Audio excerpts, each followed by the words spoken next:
Bismillahirrahmanirrahim. Assalamualaikum warahmatullahi wabarakatuh.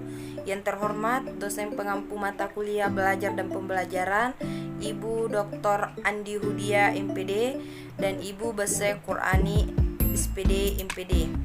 Baiklah, kami dari kelompok 12 ingin memaparkan hasil diskusi dari kelompok kami tentang keterampilan dasar mengajar. Baiklah, perkenalkan, nama saya Hasnia selaku moderator dan juga pemateri. Yang kedua, rekan saya Salsabila sebagai pemateri.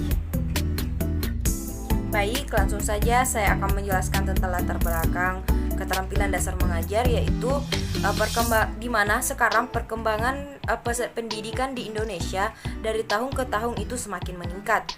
Hal ini disebabkan karena adanya beberapa faktor penunjang, misalnya kurikulum pendidikan yang ideal, sarana prasarana yang memadai di sekolah, dan yang terpenting ialah faktor kinerja guru. Pendidik merupakan seseorang yang penting dalam berlangsungnya suatu pendidikan, dan kinerja guru dalam proses pembelajaran dan juga mempengaruhi perkembangan pendidikan. Rumusan masalahnya yaitu yang pertama, apa itu definisi keterampilan dasar mengajar? Yang kedua, macam-macam keterampilan dasar mengajar. Yang ketiga, tujuan dan manfaat dari keterampilan dasar mengajar. Baik, pertama saya langsung saja menjelaskan tentang definisi keterampilan dasar mengajar. Alvin W. Horman berpendapat bahwa mengajar adalah suatu aktivitas untuk mencoba membimbing seseorang untuk mendapatkan, mengubah atau mengembangkan skill, attitude, ideals, dan penghargaan dan kronologi. Baik, selanjutnya saya akan menjelaskan tentang dua kemampuan pokok yang harus dikuasai oleh seorang tenaga pengajar, yaitu menguasai materi atau bahan ajar yang akan diajarkan. Yang kedua itu menguasai metodologi atau cara untuk mengajarkannya. Selanjutnya saya serahkan kepada rekan saya, Salsabila. Terima kasih kepada moderator karena telah memberikan saya kesempatan untuk menjelaskan sedikit materi tentang keterampilan dasar mengajar. Yang kedua itu ada macam-macam keterampilan dasar mengajar. Menurut Turnay, terdapat 8 keterampilan mengajar atau membelajarkan yang sangat berperan dan menentukan kualitas pembelajaran.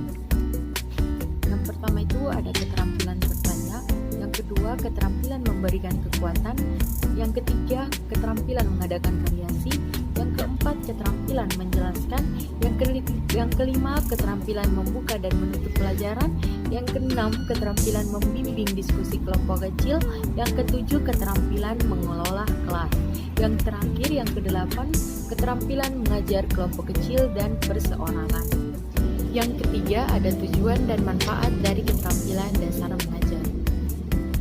Tujuan dari keterampilan dasar mengajar guru yaitu supaya guru atau tenaga pendidik dapat memahami hakikat keterampilan dasar mengajar yang dapat dipraktikkan di dalam kelas, mengidentifikasi jenis-jenis keterampilan dasar mengajar dan terampil menerapkan setiap jenis keterampilan dasar mengajar untuk meningkatkan kualitas proses dan hasil pembelajaran.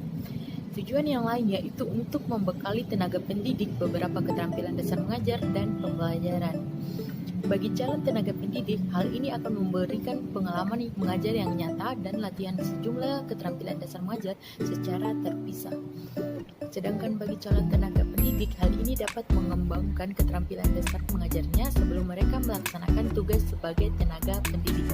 Sekian dari materi dari saya kembalikan kepada moderator. Terima kasih. Baik, saya akan membacakan kesimpulan dari hasil diskusi kelompok kami, yaitu keterampilan dasar mengajar merupakan suatu keterampilan yang harus dikuasai oleh guru, baik itu guru SD, SMP, dan SMA, hingga dosen di perguruan tinggi. Jadi guru haruslah menguasai semua keterampilan dasar mengajar, bukan hanya keterampilan membuka dan menutup pelajaran saja.